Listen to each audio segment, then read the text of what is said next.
मैं हूं स्वाति रायना। समझने की कोशिश करेंगे हफ्ते के आखिरी कारोबारी दिन बाजारों के लिए कैसे संकेत मिल रहे हैं ग्लोबली। कमोडिटी बाजार का पूरा हाल भी आपके सामने रखेंगे और जानेंगे भारतीय बाजारों में कमाई की स्ट्रैटेजी भी।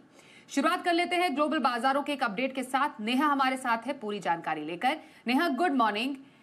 क्या गिरावट चौतरफा अमेरिकी बाजारों में दिख रही है, वहीं कमोडिटी बाजार में भी कोहराम मचा हुआ है, ये हो क्या रहा है? एब्सोल्युटली स्वाति, आपने सही कहा। देखिए, अक्रॉस एसेट क्लासेस हमने एक बड़ा क्रैक बनता हुआ देखा है। आप कह सकते हैं कि एआई के ने जो कोहराम मचाया है उसका डे 2 हमने कल अमेरिकी मार्केट्स में विटनेस किया है।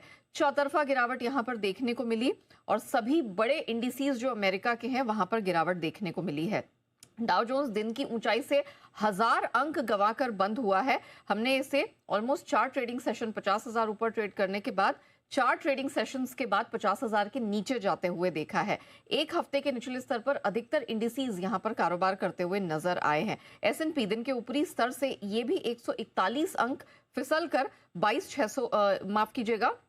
6,832 के करीब बंद हुआ है। नैस्डैक की बात करें दिन के ऊपरी स्तर से, इसने भी 550 अंक गंवाए हैं और 22,600 के नीचे ये भी बंद हुआ है। मतलब अक्रॉस द बोर्ड आपने ऑलमोस्ट 1.5 से 2% की भारी करेक्शन आते हुए देखी है। एआईए में जो ओवर वैल्यूएशन है उसकी चिंता अब मार्केट को सता रही है। जो अत्यधिक निवेश हो चुका है उसकी वजह से मार्केट थोड़ा सा परेशान दिखाई दे रहा है और इसके कारण हमने देखा जो ट्रेडिशनल बिजनेस मॉडल्स हैं उनके बिजनेस में खतरा मंडरा रहा है। इस चीज से बाजार काफी चिंतित नजर आया और यही कारण है कि हमने प्रेशर बनता हुआ देखा। अमेरिका में शुक्रवार को जनवरी सीपीआई के आंकड़े निकलकर आने वाले, ये इंपॉर्टेंट रहेंगे और मार्केट इसे देखना चाहता है। डॉलर इंडेक्स वैसे तो फ्लैट टू पॉजिटिव ही रहा, 97 के नीचे हमने दूसरे दिन इसे हरे निशान में बंद होता हुआ देखा, लेकिन अमेरिकी बॉन्ड यील्ड यहां पर हमने बहुत बड़ा क्रैक आता हुआ देखा। 10 साल की अमेरिकी बॉन्ड यील्ड 4 दिसंबर यानी कि ऑलमोस्ट 2.5 महीने के निचले स्तर पर गिर चुकी है और कल जो गिरावट देखने को मिली वो 10 अक्टूबर के बाद एक दिन की सबसे बड़ी गिरावट थी।